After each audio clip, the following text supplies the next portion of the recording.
Hello, welcome back to my channel. My name is Danny, and in this video I'm reflecting on the things I read and watched in the month of March.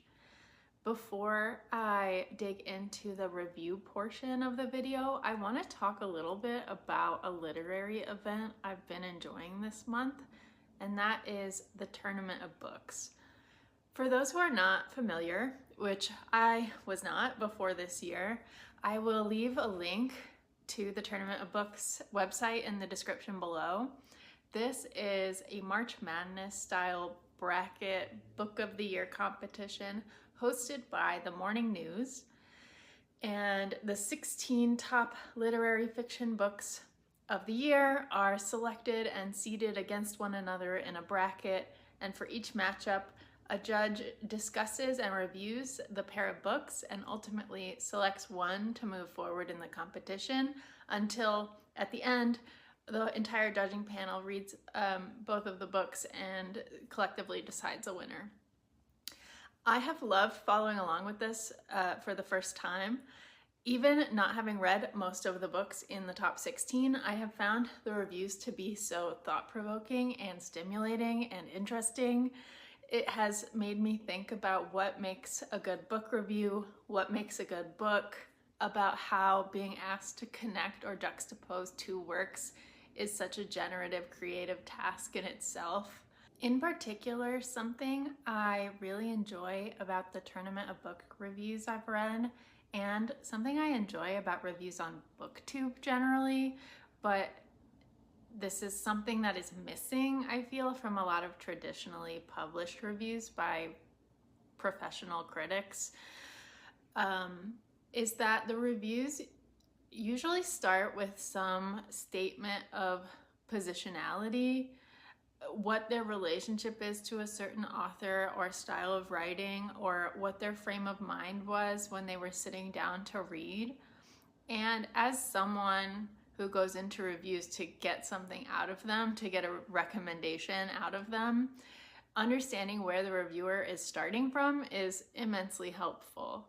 I'm still processing how I will take the thoughts that have been provoked by reading these reviews into the way I write my book reviews, but I really wanted to shout out the Tournament of Books. It's a really fun time. The finals take place on Monday, March 31st, and it's between James by Percival Everett and Martyr by Kaveh Akbar. I did read James and I gave it 5 stars, but obviously I'm also now very interested in reading Martyr. Moving into the books I did read this month, there were 6, and I'm going to discuss them from the ones I liked least to the ones I liked the most. The biggest flop this month was The Backyard Bird Chronicles by Amy Tan. This contains Amy Tan's daily journal entries and the musings and illustrations she had in her development as a backyard bird feeder queen lady. I picked this book up because our library and a local conservation society hosted a book talk with her.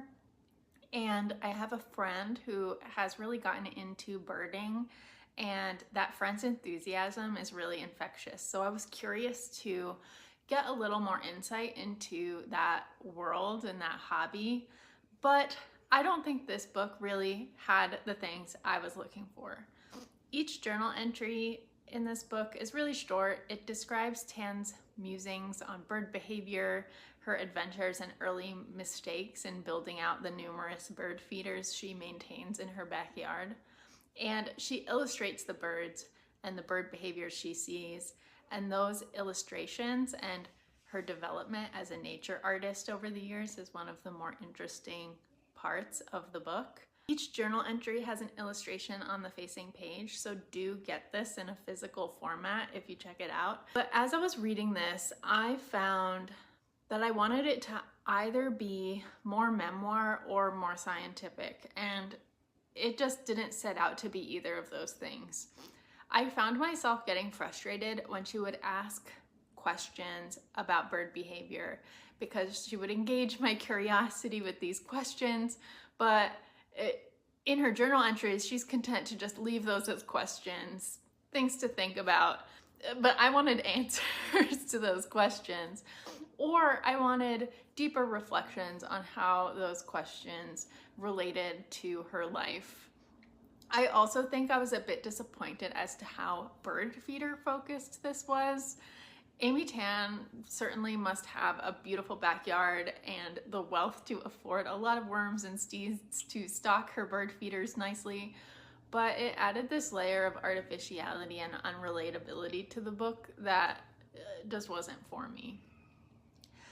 I do think it's a cozy palate cleanser sort of read, but if you're looking for a nature memoir, there's probably better options. If you're looking to learn about birding, there's probably better options. So I'm not exactly sure who this book is for. The next book I want to talk about is Autocracy, Inc. by Anne Applebaum. This is another one where I was looking for something a little different, I think, than the book set out to do. This is a nonfiction book about autocratic regimes and the financial and propaganda networks that allow them to maintain and accumulate power. It's written by journalist and historian Anne Applebaum, who has expertise on Central and Eastern Europe in particular, but this book presents examples from around the globe. And reading about autocratic behaviors and transnational networks felt really timely and important and horrifying in the current moment. Her main thesis is that for a long time, it was assumed that more global economies and more increased information exchange would cause nations to naturally drift towards greater democracy, which in fact does not seem to be true. It seems to have made it easier for governments to misappropriate funds and to weaponize propaganda and surveillance. At the same time, I wish Applebaum had had more of a focus on the role of democracies in facilitating the growth of autocratic regimes through their ambivalence or even through their active assistance. This is something she touches on, but only briefly in an already brief book. And this book was published before Trump's re-election, but obviously the actions of the Trump administration shaped my reading of the book, and I was left feeling more educated, but more helpless, which is not a great feeling for me in this moment. On a more lighthearted note, the next book I read is Emily Wilde's Compendium of Lost Tales by Heather Fawcett. This is the third and final book in the Emily Wilde series. This series is told in the style of a field journal written by a Cambridge professor of fairy, Emily Wilde. The series as a whole, I really enjoyed the concept of trying to apply this academic rigor to the whimsical and capricious world of fairies. It's an inherently interesting and entertaining concept to me.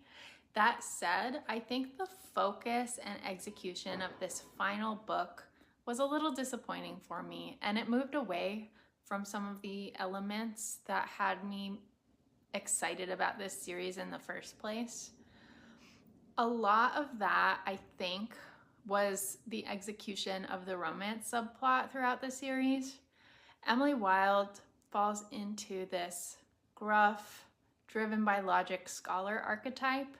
And in the first book, the romantic subplot is characterized by her obliviousness to the other characters' interest in her.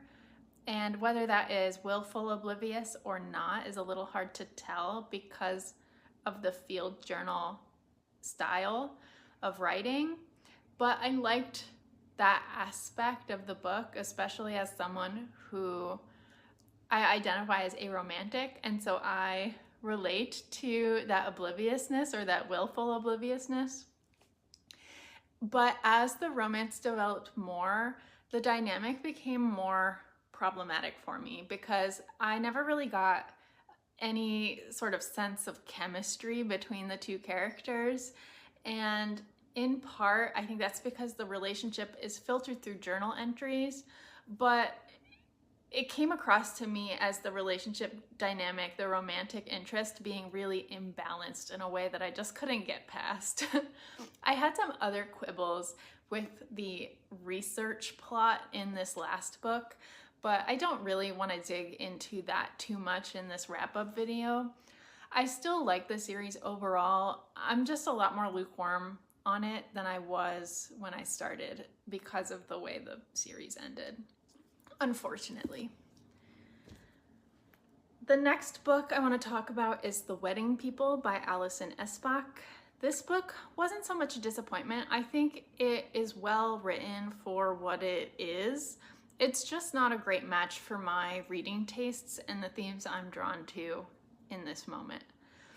The Wedding People won the Goodreads Choice Awards for the fiction category last year, and that plus it being part of the tournament of books, it was in a runoff match for the 16th spot in the bracket, compelled me to pick up the book, see what the fuss was about.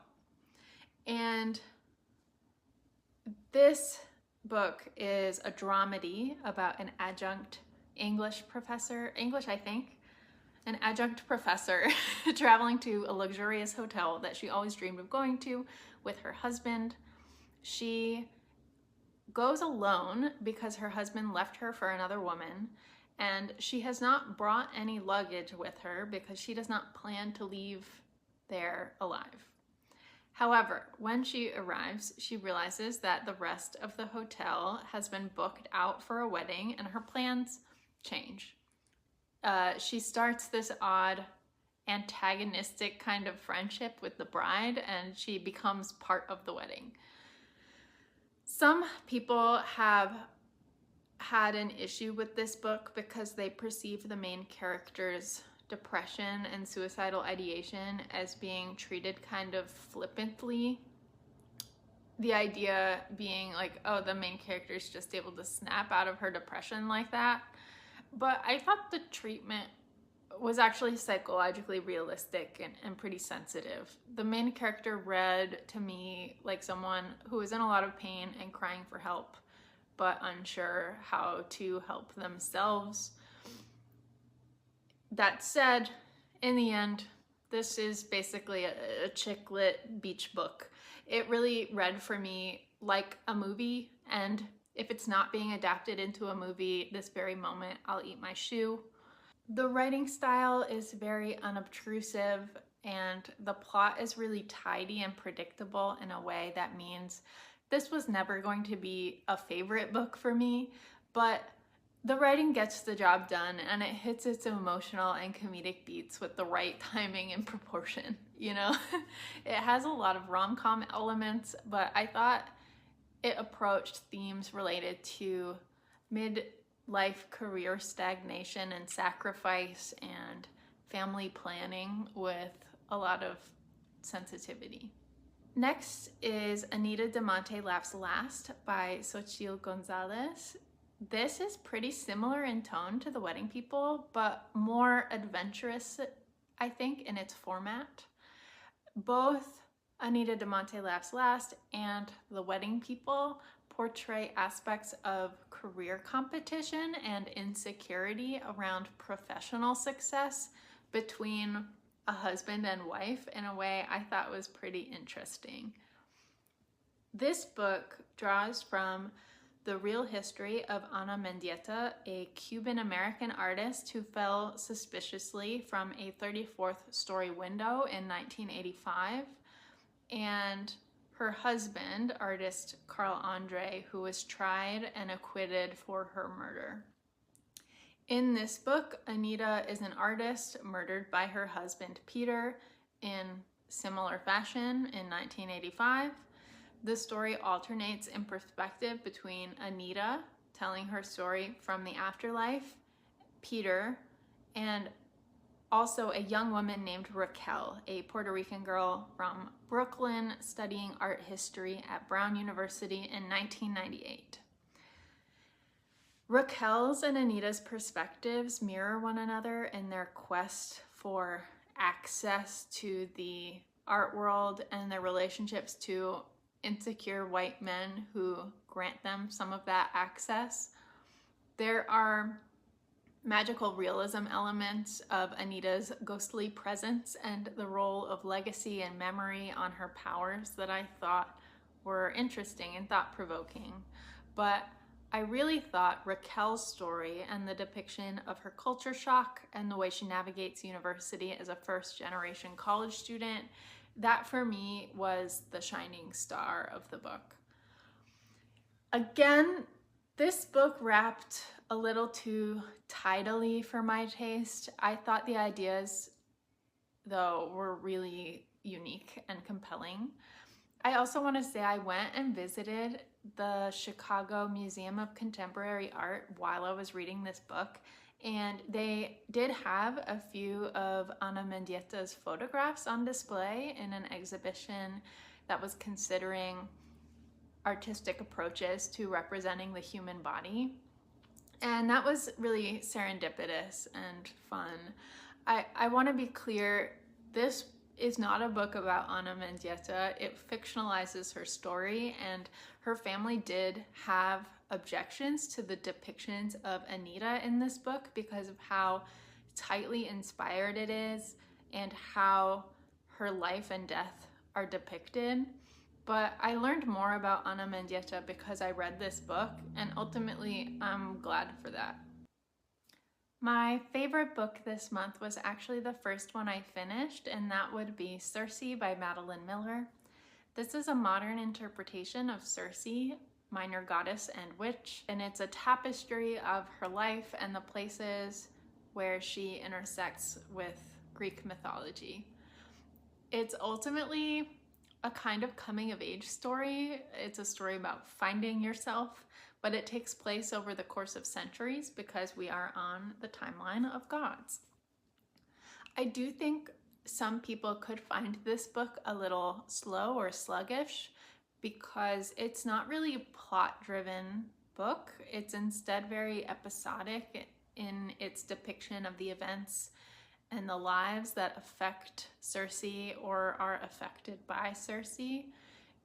For most of the book, she's trapped on an island alone and in exile, but the focus is much more on her internal growth, and I thought the language was really beautiful and lyrical. I really respect Madeline Miller for what she's done to bring classical stories to life for a modern audience. One of the really important themes in this story, I thought, was that of human mortality. It really talks a lot about the relationship between mortals and gods, Circe's relationship with mortals and gods, and Circe's recognition over time of the limits, the tragedy, and the beauty of a mortal lifespan. I will note that I've never read the Odyssey. I have absorbed things through cultural osmosis, but I'm not sure if a purist would take issue with any of the choices and deviations made in this retelling. Reading this did give me more motivation to read the Odyssey, as does Christopher Nolan's upcoming film adaptation of the Odyssey. But that's it for the books I've finished in the last month. I do have 2 more that are in progress. I have noticed that a lot of the books I've read recently are about academics. Emily Wilde is a professor doing fieldwork on fairies. The Wedding People is about an adjunct professor abruptly leaving her job in a moment of crisis. Anita de Monte Laughs Last is about a young woman navigating college as a first-generation college student and challenging the canon taught in her art history classes. And one of the books I'm currently reading is yet another book about an academic leaving her comfort zone. I am about halfway through Fundamentally by Niseba Yunus. This is a contemporary satirical fiction about an academic named Nadia who writes an article about the possibility of rehabilitating ISIS brides. She is then recruited by the UN to go to Iraq and carry out that mission and put together a program for rehabilitating and repatriating ISIS brides. So far, this is really working for me. It's informative, it's funny, it's tender, and unique. Not all of the jokes have landed necessarily, and obviously different people will have different tastes when it comes to finding the right balance of gravity and humor with a book like this, but I'm definitely enjoying myself overall. I am also currently about a quarter of the way through Niccolò Rising by Dorothy Dunnett. I've already talked about this in other videos, but it's about a dyer's apprentice in 15th century Bruges and his ascent in the world of international trade and banking and political intrigue. I am deliberately reading this one really slowly. I'm savoring Dunnett's writing style and the clues she leaves behind, but I'll probably do a standalone review for this when I'm finished. That is it for my reading wrap up. I did watch 3 movies this month.